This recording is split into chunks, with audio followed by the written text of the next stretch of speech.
Hello again and welcome to DanWhiteFilms, the film review channel where we discuss and review all the latest cinema releases.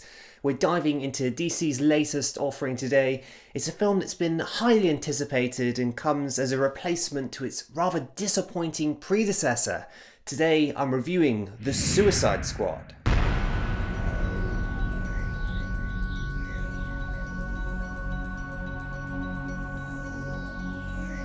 James Gunn is back in the director's chair, and it's nice to see. For some context, this is the man who directed both of the highly successful Guardians of the Galaxy films. In this picture, we have a rogue group of people with very unique talents looking to down a common enemy, all while working on behalf of someone else.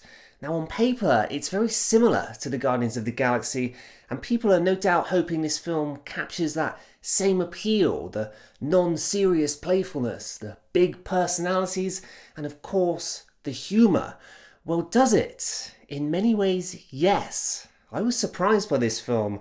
I thought it would be another boring, mundane attempt at copying something that's had its day, but I was wrong. This film certainly isn't afraid to take risks, particularly in its style and direction. It stood out, and for good reason. The plot sees criminals sent on dangerous missions in a hope to reduce their prison sentence. However, these missions are rarely ever successful, hence the name The Suicide Squad.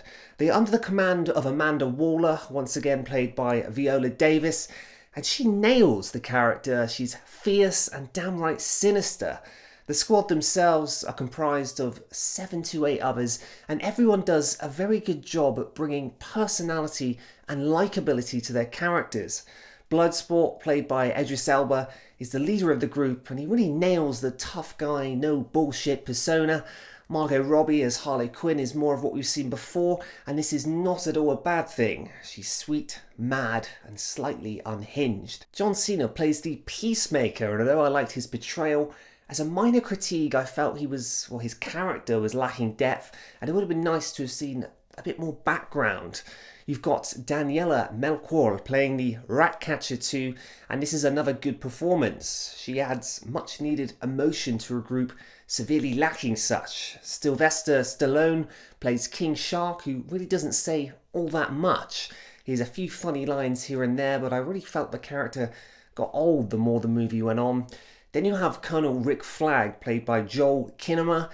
This character is probably the weaker of the bunch and far less notable than others, and much more akin to an everyday person. Unfortunately, this results in him slightly fading into the background of an otherwise stellar casting. And finally, you have the Polka Dot Man, played by David Dastmalchian. Again, a great show. He plays an insecure younger man who can shoot polka dots from his hands. You heard that right. That is very true. That is the main cast, although we do have another honourable mention, that being Peter Capaldi playing Thinker, a man with a dozen vials stuck into his head. You never know, that could also be me under this hat. James Gunn does a brilliant job at walking the line between outright absurdness and seriousness.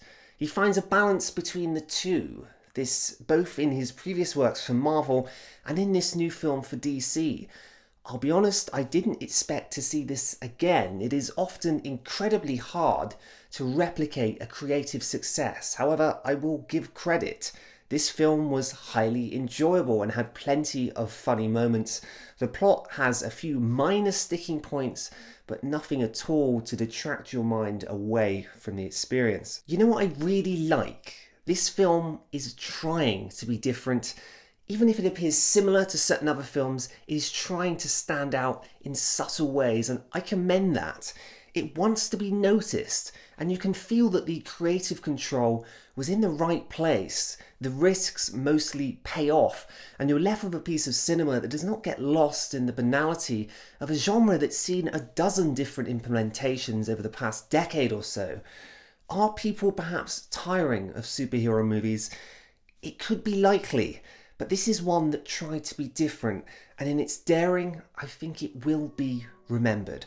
My friends, thank you very much for watching another film review here on DanWhiteFilms. I will see you here again soon, hopefully with a lesser gap than before for another film review. Bye bye.